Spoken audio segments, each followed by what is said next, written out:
मित्रों, हिंदू सनातनी धर्म में ईश्वर की पूजा करने में, पूजा पाठ करने में कुछ चीज़ें बहुत ही उपयोगी होती हैं, जिनका पूजा के अंदर रखा जाना अति आवश्यक है।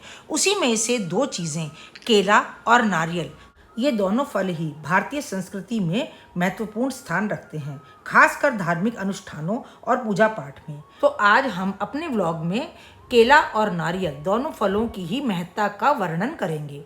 लेकिन मित्रों, आगे बढ़ने से पहले हमारी आपसे प्रार्थना है कि यदि आपको हमारे व्लॉग पसंद आ रहे हैं तो तुरंत ही इसे सब्सक्राइब करें और नीचे दिए हुए बेल बटन को प्रेस कर दें ताकि हमारे नए व्लॉग्स आपके पास तुरंत ही पहुंच जाएं। मित्रों, जैसा कि आप जानते ही हैं, हमने अपने पहले के व्लॉग्स में पूजा पाठ में प्रयोग होने वाली बहुत सी वस्तुओं के बारे में चर्चा करी है।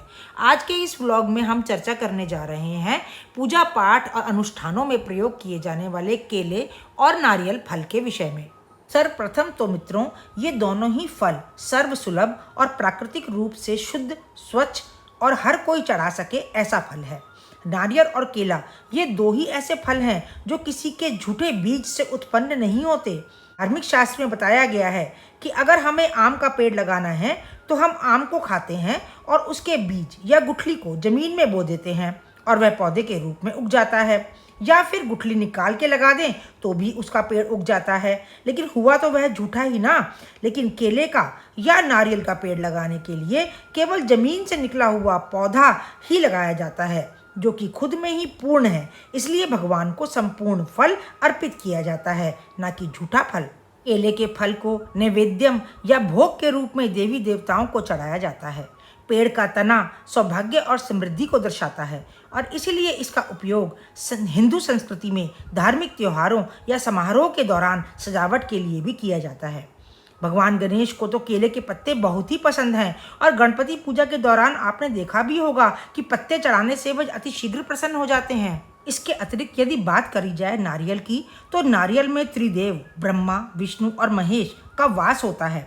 नारियल पर बने हुए छेद की तुलना तो शिव जी के त्रिनेत्र से करी जाती है और लगभग सभी पूजा पाठों में इसका इस्तेमाल होता है। नारियल को लेकर के यह मान्यता भी है कि मानव के रूप में नारियल को विश्वामित्र के द्वारा तैयार किया गया था। धार्मिक आयोजन हो या गृह प्रवेश हो, वहाँ पर कलश में रखा हुआ नारियल सौभाग्य का प्रतीक माना जाता है। इसके अतिरिक्त यदि हम कोई नया वाहन खरीदते हैं या कोई भी नया काम, शुभ काम करते हैं तो नारियल फोड़ना वहाँ पर भी एक सौभाग्यशाली माना जाता है। नारियल की तुलना एक नेक हृदय का भी प्रतीक करती हैं, जिसके बाहर की तरफ सख्त खोल और अंदर की तरफ मीठा और नाजुक फल होता है। नारियल को देवी लक्ष्मी का प्रतीक भी माना गया है, जिनका संबंध भगवान विष्णु से है और इसीलिए शिव जी को यह नहीं चढ़ाया जाता। ध्यान रहे, शिव जी को यह नहीं चढ़ाया जाता क्योंकि माता लक्ष्मी भगवान विष्णु की अर्धांगिनी है और नारियल को श्रीफल कहा जाता है और माता लक्ष्मी का स्वरूप माना जाता है। इसलिए इसका प्रयोग भगवान शिव की पूजा में नहीं होता। इसके अतिरिक्त मित्रों, केला और नारियल दोनों ही स्वास्थ्य के लिए बहुत ही फायदेमंद फल हैं।